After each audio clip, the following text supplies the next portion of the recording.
Watch this clip of Sam Altman having a very strange reaction to an interviewer who's pretty friendly to big tech, and I'll explain in a second. How can a company with 13 billion in revenues make 1.4 trillion of spend commitments?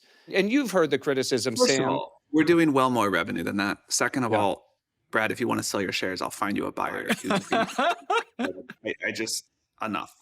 So why does Altman seem so upset here? After all, this interviewer is just pointing out a basic fact that OpenAI has committed to spend over $1 trillion on AI infrastructure over the next 8 years, despite only bringing in around $13 billion a year in recurring revenue, less than 1% of what they're promising to spend. I'm no money genius, and I'm personally terrible at budgeting, but that doesn't seem great. Most of the supposed growth in the American economy in 2025 was caused by investment in AI.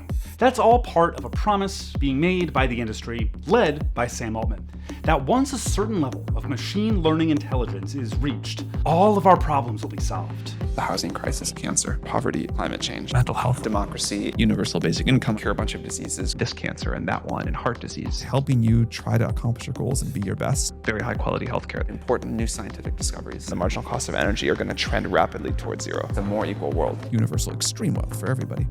In exchange for all that, Altman is asking all of society to put all of our eggs, our data, our economy, our water and resources, everything, into one basket. His. He's offering us one massive "just trust me, bro." So should we trust Altman? Should we accept his deal? Is it even our choice? Altman isn't a technologist or scientist. He's an investor and deal maker, and really good at it, supposedly. But his whole career is a series of "just trust me, bro" moments.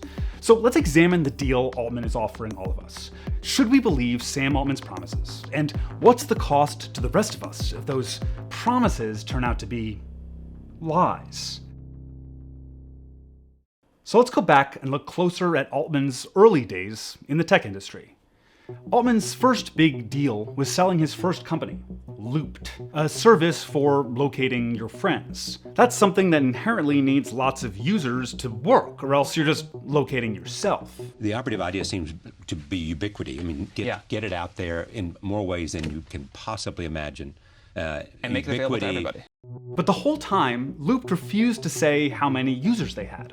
Altman just insisted there were, quote, way more users than any other similar service. It turns out, though, that towards the end, Looped only had 500 users. When Reuters reported this, Altman insisted it was 100 times more than that, and that he'd provide evidence. He never did. Just trust me, bro. Looped sold to the Green Dot Corporation, who shut it down immediately and never used any of the tech. Green Dot investors allege it was a dirty deal done to enrich Sequoia Capital, a VC firm with a stake in Looped, and 2 board members at Green Dot who helped approve the deal. Altman left Green Dot as soon as he was legally able, walking away with millions for building an app that no longer existed in any form. And luckily for Altman, someone saw something in him. Peter Thiel. Thiel, who once said that Altman should be treated as, quote, more of a messiah figure, gave Altman millions to start his own VC firm, Hydrazine Capital. And that's not all the capital Altman controlled. He was also hired as president of Y Combinator, or YC, an influential venture capital firm and startup incubator, where Looped got its original funding. I think the president of YC is sort of the unofficial leader of the startup movement. And Altman personally traded on that influence. The New Yorker reports that up to 75% of Hydrazine's capital was invested in YC companies. Altman used his inside view to get a cut of YC's power, despite Altman promising he didn't cross-invest in YC companies. That's 2 big lies so far: the user base of Looped that needed users to exist, and his investments.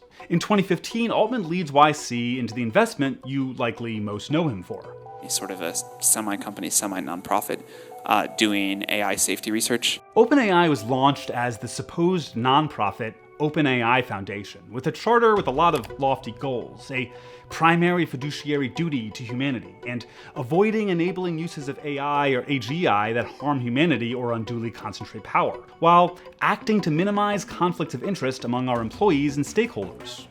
The evidence that they do that? Just trust me, bro. OpenAI's primary financial backers were tech billionaires and millionaires like Altman himself, Peter Thiel, Reid Hoffman, and Elon Musk, and tech companies like Amazon Web Services and Infosys. We wanted to build this with humanity's best interest at heart. But in exchange, OpenAI is asking for a lot, putting all of society's eggs in one basket, if you will. They want electricity, water, infrastructure, capital, your data, your writing, your art, and for humanity to adjust to job loss, deepfakes, and everything else. All in exchange for some future promise of technology that fixes everything. So, can we trust him with all of this? Let's look at some of his biggest statements and promises to show how they tie to all the eggs in the basket. Altman insists he doesn't own any of OpenAI, and he barely takes his salary. I paid enough for health insurance. I have no equity in OpenAI. I'm doing this because I love it. But he doesn't hide that he's already rich, trying to do a rich guy using money for good Batman thing. That Batman, such a wonderful person. I don't deserve it. But we millionaires decided that you do. But let's look at how this is part of his honesty problem. And it ties into the eggs in the basket, because Altman is invested in all the stuff necessary to build OpenAI. One of the eggs OpenAI needs is a ton of data. You can't build a large language model without examples of language and content. And one source of that data is Reddit. Altman owns a big share of the social networking site and was on its board until 2022. Reddit got its start in the same inaugural Y Combinator class as Looped. Here's Altman standing next to Reddit co-founder Aaron Swartz in 2005. Swartz died by suicide in 2013 after being criminally charged for reproducing academic articles online and breaking copyright law. In 2015, Altman made a deal with Reddit, allowing OpenAI to, quote, basically aggressively scrape everything posted on the site to feed into OpenAI's tech. Reddit co-founder Alex Ohanian felt in his bones the deal was wrong. It's a less noble version of what Reddit co-founder Aaron Swartz was targeted by law enforcement for. Swartz wanted to open the knowledge up to everyone. Altman wanted to put it in his product. In 2014, Altman promised that he and other investors would give 10% of Reddit's value back to the Reddit community. That never happened due to regulatory issues. But just like Reddit's data going to OpenAI, a look at the areas Altman's wealth is invested in show a deep connection to other needs of the organization. He's invested in AI networking equipment companies, thermal battery companies, and even companies mining the rare earth metals that server farms require. And once it's all built, Altman will profit off the problems AI creates. We're going to focus on three: rising energy demands and costs, misuse like fraud and deepfakes, and job loss and economic collapse.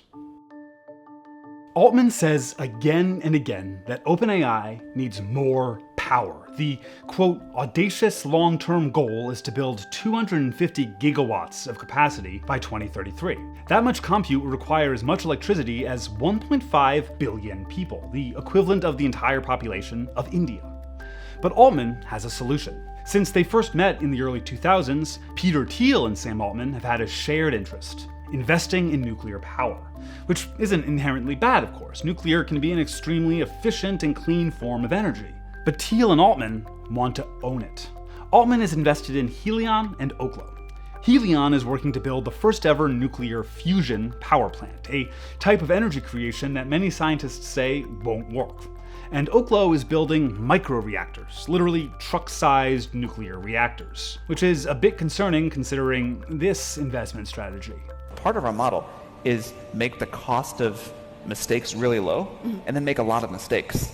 But for now, Oklo hasn't figured their reactors out yet, and are just using gas to keep up with the promises they made. Nuclear startup Oklo and natural gas firm Liberty Energy today announcing a partnership to provide energy to large-scale customers. Altman is also invested in multiple companies offering protection against AI bad actors, identity verification to prevent deepfakes, and even companies offering insurance for losses due to AI scams and hacking. That's like Batman not making any money off of crime fighting, but then selling Batmobile drove into my house insurance, while also running the Uber for henchmen startup that the Riddler uses and selling the Joker white makeup. One other big promise Altman makes is that when the AI he sees as inevitable makes many jobs obsolete, it'll create so much wealth that it can be shared with everyone, just like his smaller scale Reddit promise that turned out to be bullshit. And in 2024, he announced the product that'd supposedly offer that shared abundance. Worldcoin. Worldcoin. Worldcoin. Worldcoin. Worldcoin is a technology company and cryptocurrency funded by all the usual suspects of techno-fascism.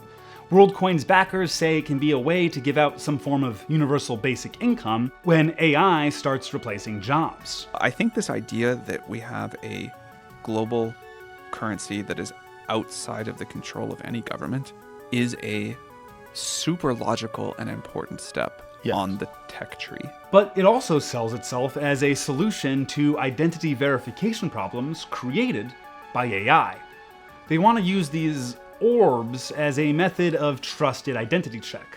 And you don't get your universal basic income until you scan your eyes into the orb. And like many of Altman's other projects, from Looped to ChatGPT, it requires universal adoption to be of any business use. A currency and identification system are pretty useless if other people don't use them. So again, Altman is making an offer. Give us your identity, and we'll give you cryptocurrency. It's a classic Altman deal. I'll fix everything if you sign over everything. Just trust me, bro. It's almost like Altman wants to build a whole other economy, just in case the one we have now falls apart. Well, we'll get to that. In 2019, OpenAI gave up any pretense of being nonprofit and started a for-profit branch, then spun the for-profit out into its own entity in 2024. That for-profit organization has none of the same legal responsibilities as the nonprofit did, and brought in new investors, like Microsoft, which invested $13 billion. Which OpenAI largely spent on Microsoft products. And it's not just Microsoft. Nvidia has promised to invest $100 billion in OpenAI over the next few years, money that OpenAI will spend buying Nvidia chips. OpenAI has similar circular deals with AMD, the Qatari government, and Larry Ellison's Oracle. How about the $20 you owe me? Well, I only got 10, so here's 10 and I owe you 10. Thanks. Hey, Mo, you owe me 20. Well, here's 10 and I'll owe you 10. You owe me 20. Here's 10, I owe you 10. Here's a 10, I owe you. Here's a 10, I owe you. Here's a 10, I owe you. Good, now we're all even. The entire economy is tied to the success of Altman's project. We might screw it up. Like, this is the bet that we're making, and we're taking a risk along with that. Who is the we taking the bet? Here's OpenAI's CFO. Banks, private equity, maybe even governmental, the ways governments can come to bear. Meaning like a federal subsidy or something? Meaning like just, first of all, the backstop, the guarantee that allows the financing to happen. Through all of that stammering, the CFO of OpenAI is making a clear point. The government, your tax dollars, are responsible for saving the AI project. That's more eggs in the basket. And that basket is based on the promises of Sam Altman, who, as we've illustrated, lies and breaks promises a lot. So if we really look at the basket, maybe we shouldn't have been putting all those eggs in there. And it gets worse. While we were editing this video, news broke that OpenAI is seeking a $750 billion valuation and is in talks with Amazon for a $10 billion investment. That's money that OpenAI would spend on Amazon infrastructure. So I'm gonna need more eggs. Thank you so much for watching. If you enjoyed this video and want to support more of our quality journalism, please don't forget to like and subscribe. And if there are more stories like this one you want to see us cover, reach out to us at stories@perfectunion.us.